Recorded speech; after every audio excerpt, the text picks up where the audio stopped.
welcome everyone. This is Minu at AngloLink. Today's video is all about listening comprehension. I have some interesting tips for you. This is particularly for those of you who still find it a little hard to understand native speakers, or watch television in English, or listen to the radio in English. I'll be telling you about some specific aspects of the English sound system and some speech patterns that native speakers use that can make listening in English a little bit of a challenge. By the end of this video, you will have a really good understanding of where the difficulties that you might be facing come from and what you can do to overcome them and really improve your listening comprehension. So, when you're ready, let's begin. Right. Today I'd like to share 3 keys with you that will really improve your listening comprehension of native speakers. Let's look at what these 3 keys are. The first thing is to understand what makes native speakers hard to understand. The second key is improving your own pronunciation. And the third key to improving your listening comprehension is learning primarily with your ears rather than your eyes. Okay, let's start with understanding what makes native speakers hard to understand. There are 2 main reasons for this. The first one is the great number of vowels and diphthongs in English, and some of these are very similar to each other. There are many words where the consonants are exactly the same, and by changing the vowel sound, the meaning changes. And when these vowel sounds are very similar, and especially if one or the other doesn't exist in your own language, this can make it quite a challenge to understand a native speaker. Let's look at some examples. These are called minimal pairs, by the way. Same consonants, different vowels. Minimal pairs. Boat and bought.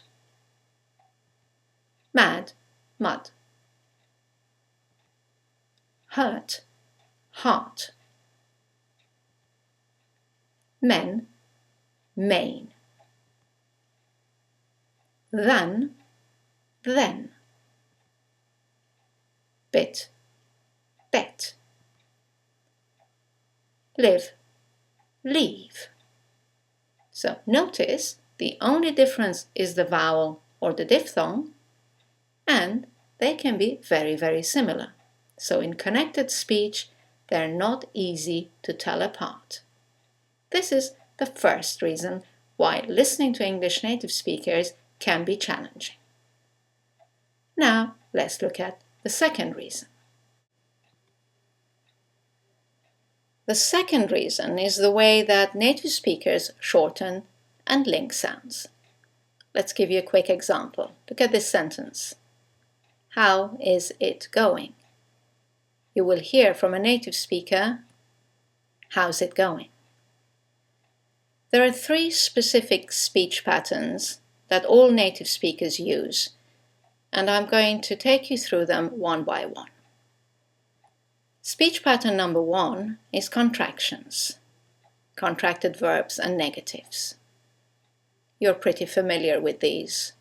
I'm, he's, they'll, we've, won't, can't, etc.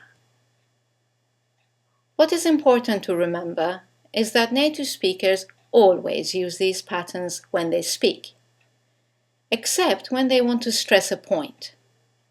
That is why there is a difference in tone and meaning between "Okay, I'll do it" and "I will do it. Nothing can stop me." When we use the contraction, there is no stress on the contracted form, there is no particular emotion. In the other example, when you've used the full form, "I will do it," you want to show determination. So, As using contractions is the norm rather than the exception in spoken English, I would recommend that you try and use them as much as possible yourself. Firstly, you will sound more natural, and secondly, you'll be able to hear them more easily when native speakers use them. Just be careful not to use contractions in formal writing. When you're writing a letter or a report or an article, always keep it to the full form. Keep the contractions for speaking. Moving on to speech pattern number 2. Speech pattern number 2 is called weak forms. Grammatical words such as modal verbs, possessive adjectives, prepositions, etc. are seldom fully pronounced in a sentence. The vowel in them is reduced to a shorter vowel or disappears completely. Let's look at some examples. Here we have the modal verb can. In the sentence, it will sound like can. The vowel disappears. I can ski. Let's look at another example. Possessive adjective my. Very clear in isolation, my. But in the sentence, it sounds, here's my book. You can hardly hear it. And another example, preposition for. In the sentence, the vowel is reduced to f. It's for you. Now, you don't need to use these weak forms at all when you speak, as your message will be even clearer without using them. However, you do need to be aware of them and anticipate them when listening to a native speaker. Let's look at speech pattern 3, which is phonetic links. Generally, any word that starts with a vowel is linked to the previous word, and this makes it hard to hear each word distinctively. Let's look at some examples. He works as an engineer. You've got 3 words that begin with a vowel, as, an, and engineer. In connected speech, they all run into each other. He works as an engineer. Second example. Here you have 4 words that begin with a vowel. Is, interested, in, it. And they all run into each other. She is interested in it. And there is a semi-vowel, y, that links the vowel at the end of she to the vowel at the beginning of is. She is. And our third example, 2 words, one ending with a T, the next one starting with a T, they run into each other, and then 2 words starting with a vowel. An, amazing. Once again, all this section runs into each other. They went to an amazing place. And once again, you have the semi-vowel W that connects the vowels to and an to each other. Once again, you don't necessarily need to use these links when you speak, as your message will be perfectly clear without them. However, you do need to be aware of them and anticipate them when you listen to native speakers. Now, often you get at least 2 of these speech patterns, sometimes even all 3, in a row in a sentence, and that is when you can feel really challenged. Let's look at an example here. He won't accept it from me. You have the contraction, won't. You have 2 words beginning with a vowel, accept and it, and you have the preposition from. So in connected speech, you will hear, he won't accept it from me.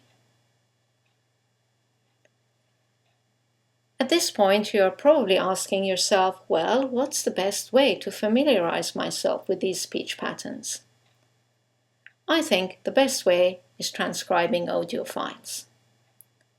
If you already have a CD of dialogues with transcripts, then listen to the dialogues and write them out, and then compare what you have written with the transcript. If you do not have such CDs, I recommend Anglofiles 104 and 108 from AngloLink's selection of audio files that you can access on our website, anglolink.com. These are selections of daily dialogues and business dialogues, which you can listen to and transcribe, and then check what you've written against the transcripts on the site. This will really improve your listening comprehension of native speakers, and at the same time will help you to activate loads of useful functional expressions. Now, if you have never studied the English sound system, if you've never studied pronunciation on its own, I strongly recommend our Anglophile 117. In this Anglophile, you will have a complete list of all the vowels, of all the diphthongs, all the consonants in English that you can practice. It also has loads of minimal pair exercises that will help you to distinguish vowel sounds that are similar from each other. It also has a section on the speech patterns we've looked at. You can listen to weak forms, contractions, and phonetic links and transcribe them. This will be really, really helpful if you have not familiarized yourself with the English sound system yet. Now, if you want, you can do a transcription exercise now by clicking on this image. If you prefer to continue listening to the presentation, you will have the chance at the end of the presentation to do it then. Right, so once you've familiarized yourself with the English sound system and also know how native speakers shorten and link sounds, the next step is to improve your own pronunciation. Clearly, if you're mispronouncing a word because you learned it by reading and guessed how it was pronounced, then it is likely that you will not catch it when you hear it. There are two common traps if you have guessed the pronunciation of a word by reading it. The first common pronunciation trap is believing that two words with the same spelling will have the same sound. Let's give you an example. If you think that the combination of letters E and A always sound like E, as in Jean, then you will mispronounce the following words. Great, hear, learn, instead. So, this is the best example of the same combination of letters, EA, having 5 different sounds. Another tricky letter is the letter U. If you imagine that the letter U always sounds like U, as in put, you will mispronounce the two following words, judge and furious, because the letter U is sometimes U, many times A, and occasionally U.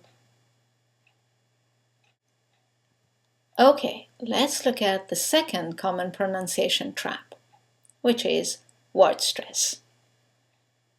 In many languages, the strength of your voice is spread equally among the syllables in a word. In English, however, if you have more than one syllable in your word, you have to decide which syllable or syllables take the stress of your voice and which ones are de-stressed. Let's look at an example. Here's a word with 4 syllables. Now, Let's decide which syllable takes the stress. Is it the first one, development? Is it the second one, development? The third one, development? Or the last syllable, development? In this case, it's the second syllable, development. Now, you couldn't know that unless you have heard the word many times. Let's look at the second example. Let's look at these two words. They seem very similar in their spelling, so you would expect them to have the same rhythm, the same music, the same word stress. However, in the first one, it's the second syllable that's stressed, and in the second one, it's the first syllable, and that changes the pronunciation completely. The first word is propose, and the second word is purpose. So what is the conclusion of the examples we've looked at the pronunciation traps we've looked at? Well, the conclusion is that you have to avoid guessing how a word is pronounced. Always check the pronunciation of the words that you're learning. Either ask someone or use a talking dictionary. Talking dictionaries are now widely available on the internet, and you can listen to the word several times, and with some of them you can even record your own voice and compare your pronunciation with the model, which is an excellent exercise. Again, you don't need to be 100% correct in your own pronunciation to be understood. But if you have not heard the correct pronunciation of a word enough times, you risk not catching it when it is spoken by a native speaker in a stream of other words with phonetic links and weak forms surrounding it. So do work on your own pronunciation. It's an important key to improving your listening comprehension. And finally, to the third key to improving your listening comprehension. Learn primarily with your ears rather than your eyes. Now you have a better understanding of why native speakers are not always easy to understand, especially if you have learned your English out of a book. It's for the simple reason that what you see is not what they say. Therefore, the best way to learn new words and expressions is by first hearing them, then seeing them in writing. So here are some final hints on how to use your ears instead of your eyes. Listen to audiobooks rather than read the printed version of the book. Listen to the radio and watch programs and films in English as much as possible. Even if at first you understand very little, this is a great exercise to tune your ears into the sounds, rhythm, and the music of the language. You will be surprised how quickly you will start to hear and understand more and more. If you're using a course book, work more with the accompanying CD than the book itself. And finally, if you're using a word you have learned by reading and have never heard it before, make sure you check the pronunciation. To give you more tools to improve your listening comprehension and pronunciation, we have recorded all the grammar exercises that you have access to on anglolink.com. These are available as audio files, and they ensure that you also learn the correct pronunciation and intonation of the important structures and the useful expressions that we have included in our Anglopedia. Now, if you didn't do the transcription exercise earlier on, this is your chance to do it now. Well, I hope you've enjoyed this video on how to improve your listening comprehension and found all the tips useful. Thank you for watching. I look forward to seeing you in our next video. Bye now.